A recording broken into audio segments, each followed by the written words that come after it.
వీళ్ళకి ఎక్కడ ఆధారం లేదు, ఎక్కడ ఏం లేదు, కమిషన్లు వచ్చే పరిస్థితి లేదు. తెలంగాణ ప్రభుత్వం నడవాలి, రాష్ట్ర ప్రభుత్వం నడవాలంటే కమిషన్లు వచ్చే పరిస్థితి లేదు కనుక ఇది ఒక 10,000 20,000 కోట్ల ప్రాజెక్టు కనుక ఉన్నటువంటి చుట్టూన్నటువంటి ఎమ్మెల్యేలు కానీ మంత్రులు కానీ అందరు బతారు అనక వాళ్ళ ఆలోచన వాళ్ళు జేబులు నింపుకోవడానికి పేద ప్రజల ప్రాణం తీసుకొని ఏదేమని చూస్తున్నారు కనుక మేము దాన్ని వ్యతిరేకిస్తూ ఉన్నాం. కాంగ్రెస్ ప్రభుత్వం వచ్చినప్పటి నుంచి వ్యతిరేకిస్తూ ఉన్నాం.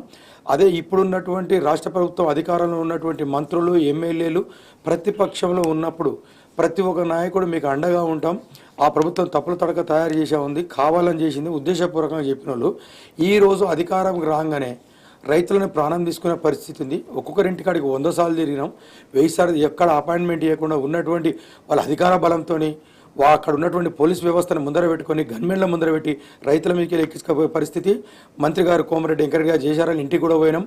అయ్యా మా పరిస్థితి మీరే చెప్పారు, గతంలో ఎంపీగా ఉన్నప్పుడు ఏదైతే హామీలు ఇచ్చారో అది అప్పుడంటే అధికారం లేదు, ఇప్పుడు అధికారం వచ్చింది, మీ చేతుల్లోనే ఉంది, మీరే ఇంకా కొద్దిగా ఏదైనా రైతులకు ఏ విధంగా చేస్తారనే మేము ప్రత్యేకంగా డిమాండ్ చేసినాం.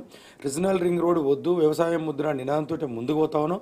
ప్రతిసారి కూడా చెప్పినాం, అతనికి కూడా భువనగిరి ఎమ్మెల్యే కుమ్మం అనిల్ రెడ్డి గారు కూడా చెప్పినాం, ఆయన కూడా చెప్పిన ఆయన ప్రతిపక్షంలో ఉన్నప్పుడు మొత్తం మోసం చేసి చెప్పించాను. అప్పుడు కూడా ప్రియాంక గాంధీ గారు వచ్చారు, ప్రియాంక గాంధీ పార్లమెంట్ ఎలక్షన్ సందర్భాన్ని వచ్చి ఆమెతో కూడా ఇక్కడ భువనగిరిలో మీకు పెద్ద సమస్య ఉన్నది, రీజనల్ రింగ్ రోడ్ సమస్య ఉన్నది, ఆ రీజనల్ రింగ్ రోడ్ సమస్య మనం అధికారంలోకి రాగానే మారుస్తాం, అప్పుడు స్టేట్ గవర్నమెంట్ మన అయితే సెంట్రల్ మన అయితే అని చెప్పేసి మాయమాటలు చెప్పి కల్లబోలు కథలు చెప్పి ప్రజల్ని నమ్మించి మోసం చేసేటువంటి పరిస్థితి కాంగ్రెస్ ఈ దుస్థితి తీసుకొస్తూ ఉంది. ఇలా యూరియా కొరత చూసినట్టయితే ప్రతి ఒక్క రైతులు రోడ్ ఎక్కుతా ఉన్నారు. ఇప్పుడు ఉన్నటువంటి రీజనల్ రింగ్ రోడ్ రైతులు ఉంటే రాష్ట్ర వ్యాప్తంగా